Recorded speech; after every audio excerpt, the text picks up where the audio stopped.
Hello everyone, and welcome to this vlog on the head in a jar.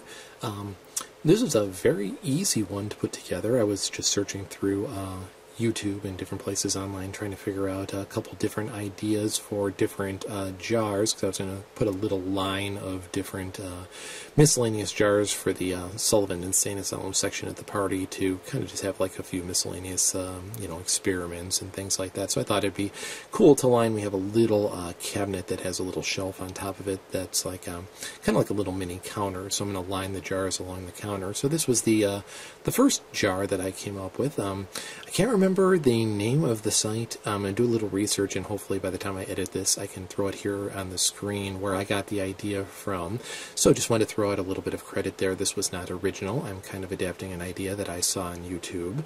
So basically what you want to do is to get this look, it's actually kind of like a little Wizard of Oz kind of behind the curtain kind of thing. There's actually not really any real object in this jar. It is just a piece of paper. What you do is you start by taking your normal scanner, and what you do is you scan your face or somebody else's face. You start by placing your face on the actual scanner itself, and it took me a little while to get the timing right because you kind of have to roll from one side to the other as the light is passing by, and you want to make sure you don't go too far in one direction or the other, or it'll kind of give you a left and right side of the face almost looking like two different images. So you want to kind of start off ever so slightly to one side, whichever way the light is coming from, and then kind of roll to the middle and then to the opposite side as the light is passing by with your face kind of pressed up against the glass. So that is the first step. Basically, you take a scan of your face, and here's a picture of what it came out like. I promise I'm not quite this ugly in real life. So this was the scan of my face pressed up against the glass. So basically what you do is you take that first, and then you cut the white edges off around the paper because there's always a little bit of a border.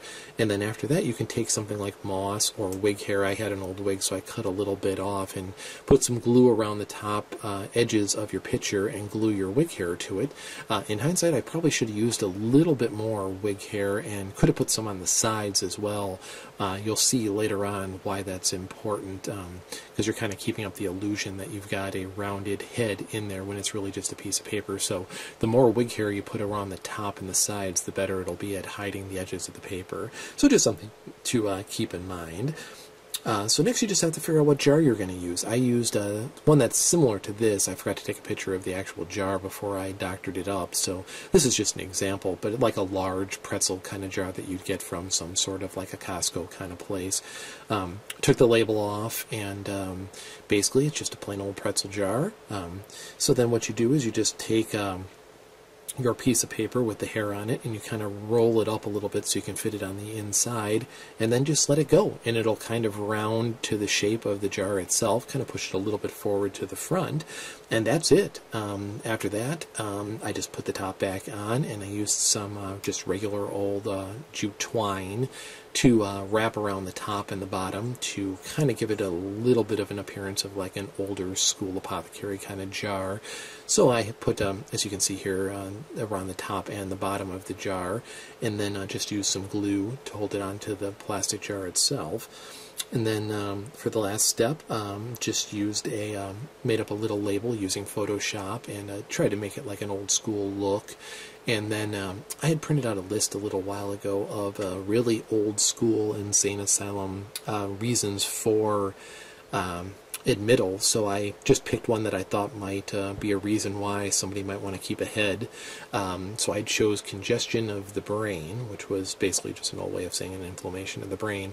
So I used that as my affliction, and just tried to add a little additional creepy little factor that they tried to do a little tracing technique to cut a hole in the skull to see if they could cure this person, but it was unsuccessful. So his head ended up in a jar.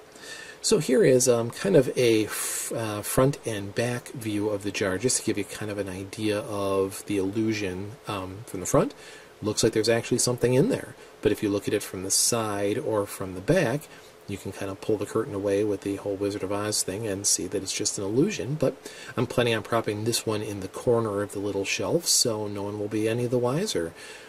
So that kind of wraps up this one here. Kind of a cool little head in a jar, and got the idea from someone who had already done it here on YouTube, so can't take full credit.